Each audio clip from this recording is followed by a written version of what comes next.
Pessoal, o tempo correu, mas tenho que registrar essa que está na nossa página principal, porque um secretário do governo, Cláudio Castro, do Rio de Janeiro, ele teve uma interação com o Comando Vermelho, esteve com um dos integrantes da facção criminosa. Estou lendo aqui a reportagem da minha amiga Constança Rezende, da Folha de São Paulo. Gabriel Dias de Oliveira, apontado pela PF como tesoureiro do Comando Vermelho, se reuniu com Gutenberg Fonseca, secretário da Defesa do Consumidor do Rio de Janeiro. Esse aí ao lado do governador. As informações estão no relatório da Operação Zargum. A Folha teve acesso a esse documento. A ação deflagrada no início de setembro mirou agentes públicos e políticos ligados ao tráfico internacional de drogas. Segundo a polícia, aparentemente o secretário não correspondeu às expectativas de Gabriel, conhecido como Índio do Lixão, mesmo depois de receber algum tipo de auxílio. A corporação não especifica o que seria esse auxílio. A assessoria da secretaria disse que Gutenberg desconhece completamente a vida pessoal e o histórico de Índio e que, caso tenha ocorrido algum contato em eventos públicos, foi de forma absolutamente casual, sem qualquer ciência sobre qualquer envolvimento ilícito. Mas a reportagem diz, com base no relatório, Dani, que o secretário não correspondeu às expectativas do Índio, do Lixão, mesmo após receber algum tipo de auxílio.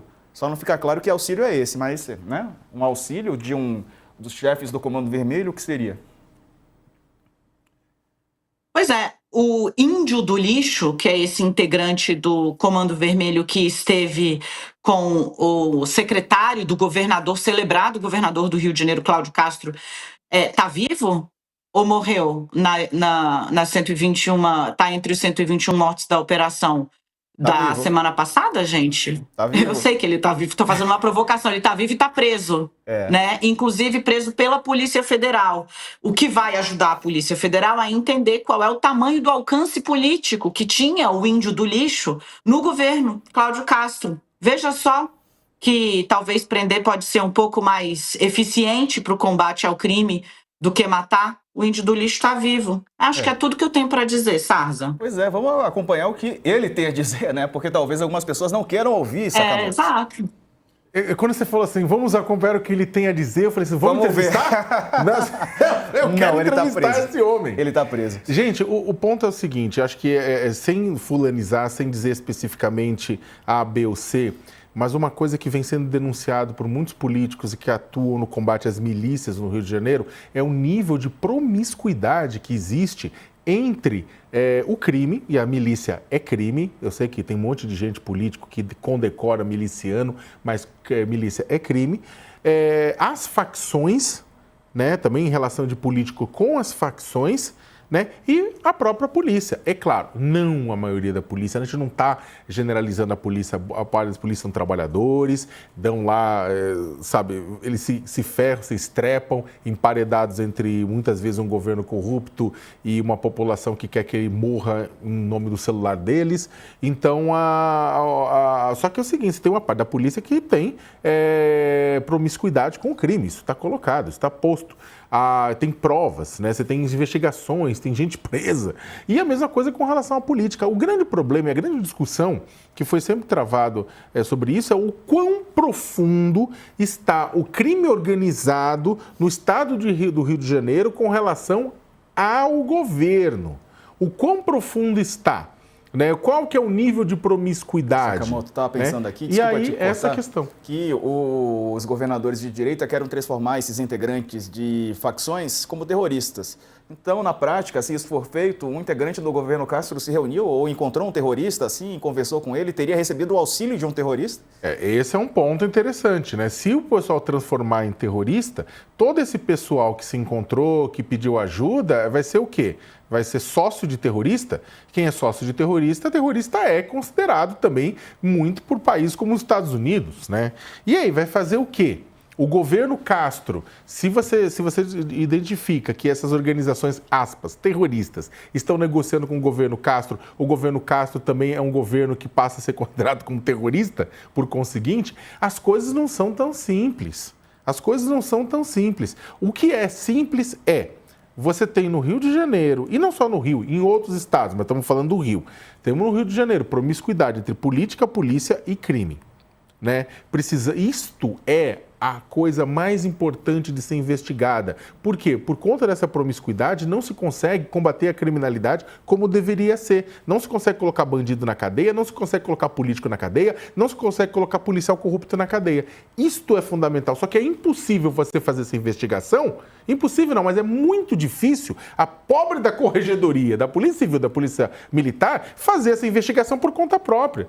Daí a importância de você ter um outro ator, como a Polícia Federal, investigando essa situação. A BIM, Polícia Federal, e é para isso que é importante a integração de polícias. Inclusive para depuração da banda podre das polícias. Ou seja, fazer a depuração da própria polícia, a gente sabe o quanto sofre um ouvidor, o corregedor. Então, precisa dessa ação paralela, e daí esta importância. Tipo, por que a Dani, por que o Diego, por que eu?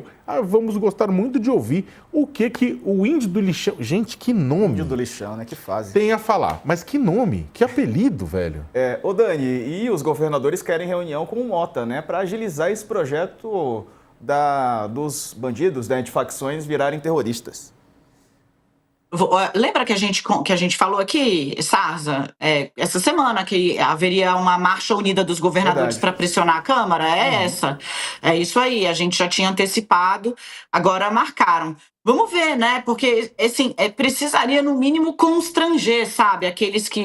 Os integrantes, os governadores de direita que estão abraçando a agenda do governador do Rio, seria de bom tom que permanecessem atentos, né? Porque há uma série de questões relacionadas a esse caso, o caso Rio de Janeiro. Eu não vou nem tratar como o caso do governo Cláudio Castro, né? Porque não se constrói a ocupação pelo narcotráfico ou pela milícia de 60% do território da região metropolitana do Rio em 4 anos, ou em 8, né? É um problema que se arrasta há muito tempo, e como a gente vem apontando aqui, assassinar 121 pessoas, entre elas 4 policiais, né, num confronto aberto, não vai resolver de ontem para hoje. Não houve solução para o problema crônico da ocupação do Rio de Janeiro. E aí tem algumas coisas que as pessoas que estão nos assistindo precisam ter em mente. Bom, primeiro tá aí comprovado, investigação, Índio do Lixo, preso pela PF, estava lá contando para os parças no celular dele que tinha estado com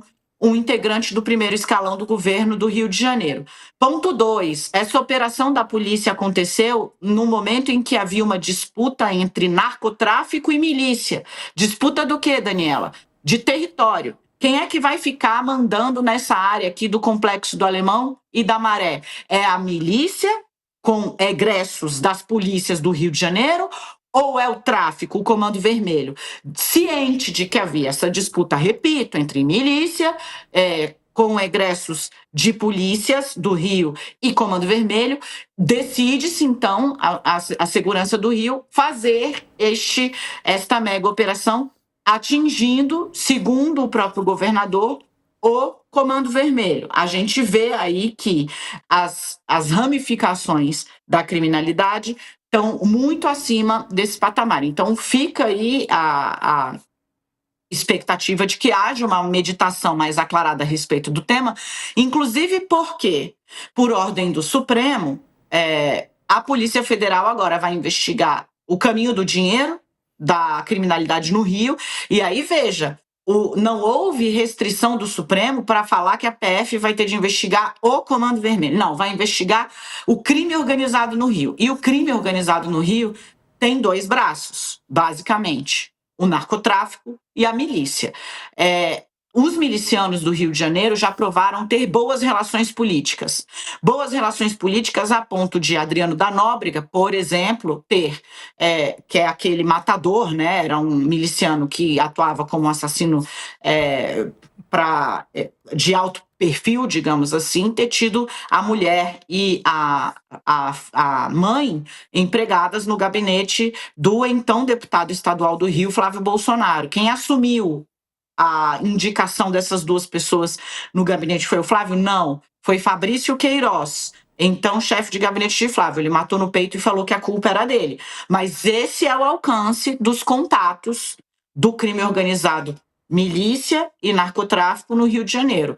O Índio do Lixo chega num secretário de Estado e a família de um miliciano tem assento em gabinete da Alerj. Assim, A situação do Rio, apesar da espuma provocada e da estilingada que faz Castro sonhar até em ser candidato a presidente da República em 26, apesar dessa espuma toda produzida, com a entrada da PF de sola nas investigações, acho que recomenda-se cautela aos que estão decidindo abraçar a agenda do governador do Rio de Janeiro de pronto.